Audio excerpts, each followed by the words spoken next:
बिस्मिल्लाहिर्रहमानिर्रहीम। अस्सलाम वालेकुम व्यूअर्स, मैं हूं आतिफ बुखारी और आप देख रहे हैं मेरा यूट्यूब चैनल।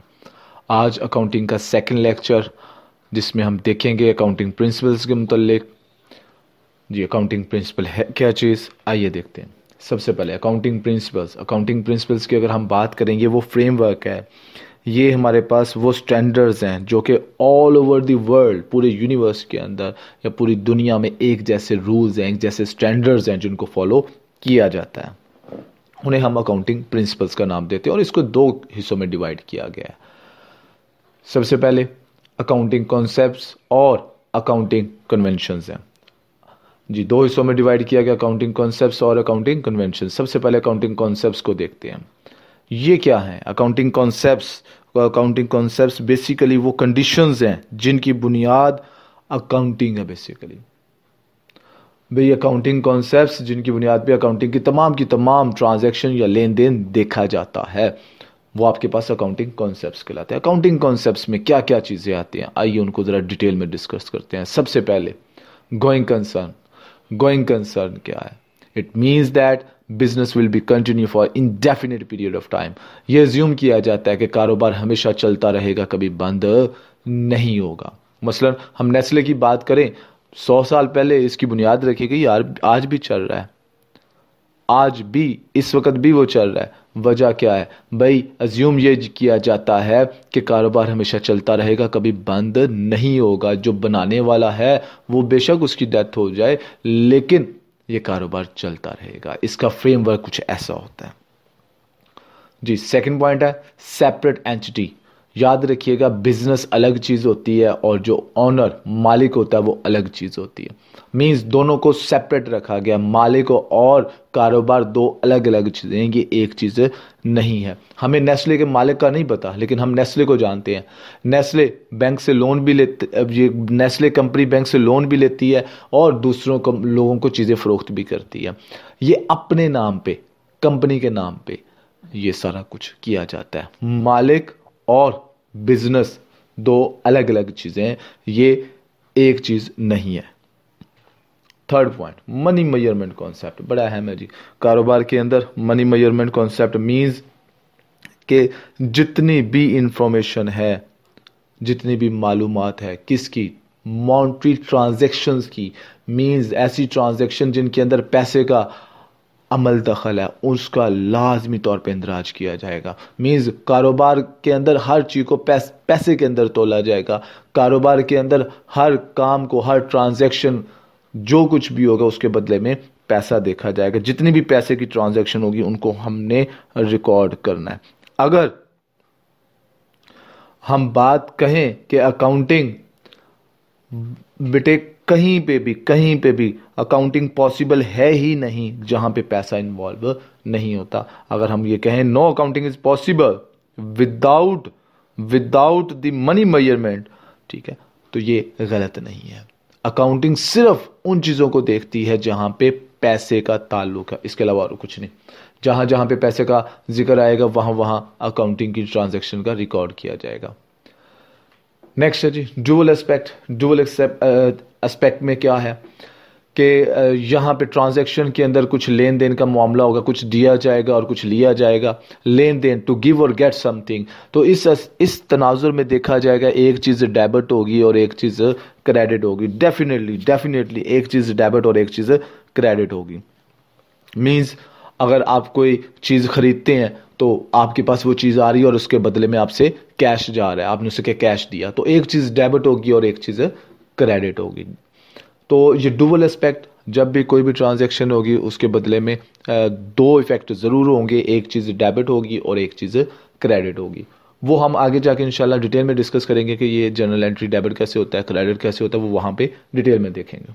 अभी तक हम 4 कॉन्सेप्ट देख चुके हैं। गोइंग कंसर्न, जिसमें हम ये ज्यूम करते हैं कि कारोबार हमेशा चलता रहेगा। सेपरेट एंटिटी कॉन्सेप्ट, जिससे मुराद कि मालिक अलग चीज़ है, कारोबार अलग चीज़ है। मनी मेजरमेंट कॉन्सेप्ट, जितनी भी ट्रांजैक्शन है जिनमें पैसे की इन्वॉल्वमेंट है, जहाँ पे पैसा इन्वॉल्व है, हमने उनको रिकॉर्ड करना है।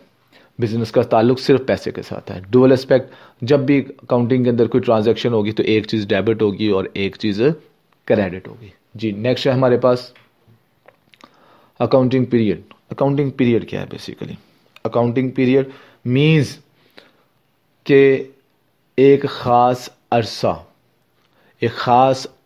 कौन सा अरसा, जिसके दौरान आपने कारोबार के माली मामलात को देखना है, वो 12 माह का एक पीरियड है, यानी पूरे एक साल का दौरानिया है, जिसके अंदर हम कारोबार के नफ़े या नुकसान का तयन करते हैं। A period, a time determination of the profit and loss for a particular business is known as accounting period.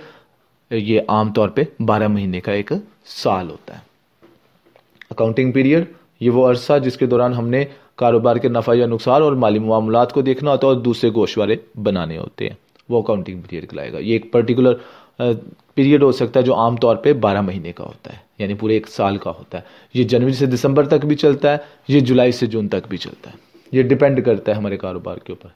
Ji next है रियलाइजेशन कॉन्सेप्ट। रियलाइजेशन कॉन्सेप्ट क्या है? रियलाइजेशन कॉन्सेप्ट मीन्स कि revenue should be recognised at the time of goods are sold और services are rendered. बी कहने का मकसद ये है कि जब चीज़ें बेची जाएंगी उनके बदले में जो एक्सपेंस होंगे वो उसी वक्त उसका इंदराज होगा। ऐसा नहीं होगा कि अभी चीज़ें बिकी नहीं है, मसलन एक ऑर्डर आया, कारोबार के अंदर ऐसा होता है कि ऑर्डर आपको रिसीव होता है, जब तक ऑर्डर कंफर्मेशन ना हो जाए, ऑर्डर पाया तकमील तक ना पहुंच जाए, तब तक हम उसका इंदराज नहीं करते। मसलन मैंने अभी ऑर्डर किया, ऑर्डर 6 महीने बाद जाके मिलेगा, तो ऑर्डर मिलने अभी आज मिला है, आज की डेट में मिला है, तो हमने उसे अपनी आमदन शो नहीं करना।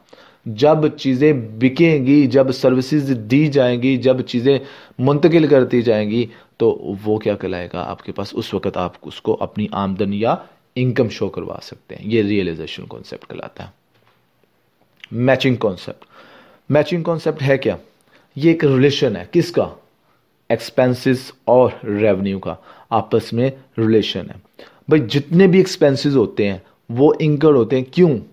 क्योंकि हमने आमदन कमानी होती है, हमने इनकम जनरेट करनी होती है। इनकम को जनरेट करने के लिए जितने भी अखराजात होंगे वो उस इनकम के अगेंस्ट चार्ज किए जाएंगे, यानी कि उस इनकम में से माइनस किए जाएंगे, डिडक्ट किए जाएंगे। इसे कहते हैं matching concept which require the revenue of particular accounting period should be match against the expenses that of that period is known as a matching concept. उस अरसे के जितने भी खर्चे होंगे उस इनकम में से डिडक्ट किए जाएंगे। जी नेक्स्ट है आपके पास अकाउंटिंग कन्वेंशंस। प्रिंसिपल्स में वैसे एक और कॉन्सेप्ट भी लिया जाता है, कॉस्ट कॉन्सेप्ट भी लिया जाता है। अगर हम बात करें यहाँ पे एक और कॉन्सेप्ट लिया जाता है, कॉस्ट कॉन्सेप्ट, वो यहाँ पे डिस्कस नहीं किया गया, लेकिन हम उसमें देखेंगे, मैं थोड़ा सा बता देता हूँ। 8वें पॉइंट के तौर पे वो लिया जा सकता है कॉस्ट कॉन्सेप्ट।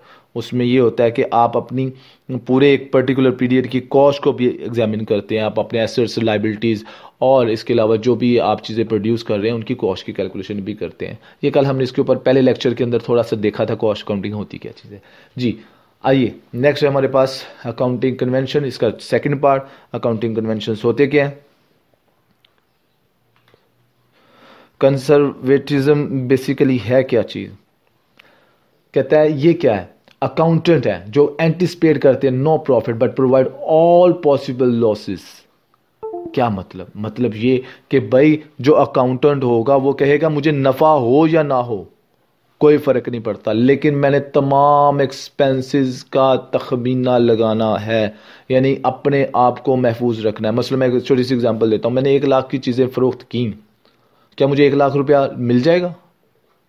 मैंने 1 लाख की चीज़ें फ़रोख्त की तो मुझे ज़रूरी नहीं है कि सभी लोग मुझे पैसे दे दें। हो सकता है 1 या 2 हज़ार रुपया मुझे ना मिले, तो मैंने उसके लिए अपने आप को महफूज रखना है, उसके लिए मैंने बैड डेट्स क्रिएट करने हैं, उसकी प्रोविजन लेके रखनी है। मीन्स कहने का मतलब ये है कि बिजनेस के अंदर हमें नफ़ा हो या ना हो, लेकिन हमने अपने तमाम एक्सपेंसेस को, पॉसिबल लॉसेस को मद्देनज़र रखना है, यानी कि play safe, means play safe खेलना है हमने यहाँ पे। ये कंजर्वेटिज्म कहलाता है।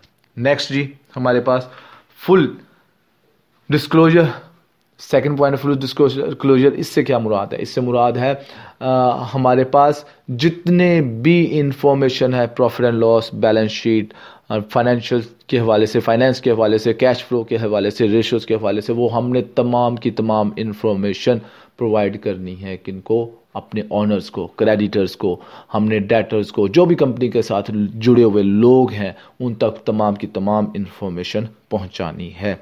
ये बेसिकली फुल डिस्क्लोजर कहलाता है।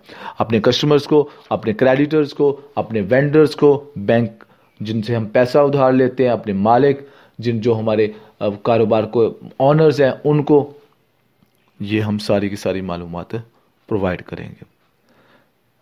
नेक्स्ट है जी कंसिस्टेंसी। भाई देखें, हमें एक चीज़ ये ख्याल रखना है कि हमने एक दफ़ा जो डिसीजन ले लिया हमने उसको फॉलो करना है, हमने उसको हर सूरत फॉलो करना है। It means that once the entity has decided on one method, it should be the same method for the consequent events of the same character unless it has been sound reason to change the method। भाई हमने अगर कोई फैसला ले लिया तो हमने बाकी तमाम जितने भी ट्रांजैक्शंस होंगी उसी फैसले के तहत हमने उनका इंदराज करना है। मसलन एक चीज़ के लिए जो रूल अप्लाई होगा वो बाकी चीज़ों के लिए भी रूल अप्लाई होगा। ऐसा नहीं है कि पहली चीज़ के लिए रूल कुछ और होगा, दूसरी के लिए कुछ और होगा, ऐसा कतई नहीं होगा।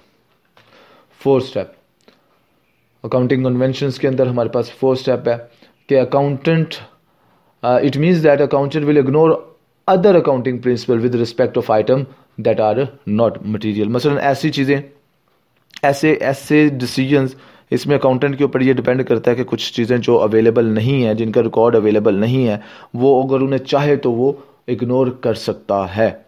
मसलन हम यहाँ पे अगर एग्जांपल देखें, हम देखना चाहें कि भाई कोई भी ऐसी चीज़, कोई एसेट जो लॉस हो गया, जो उसकी वैल्यू कम हो गई, अगर उसकी वैल्यू कम होती है और हमारे पास कोई एविडेंस मौजूद नहीं है तो हम उसको इग्नोर कर सकते हैं। यानी ये अकाउंटेंट के ऊपर डिपेंड करता है कि अगर कोई ऐसी चीज़ें, ऐसी अकाउंटिंग मटेरियल जो आपके पास अवेलेबल नहीं है, प्रूफ अवेलेबल नहीं है और वो निगलेक्टेबल है, तो आप उसे निगलेक्ट कर सकते हैं।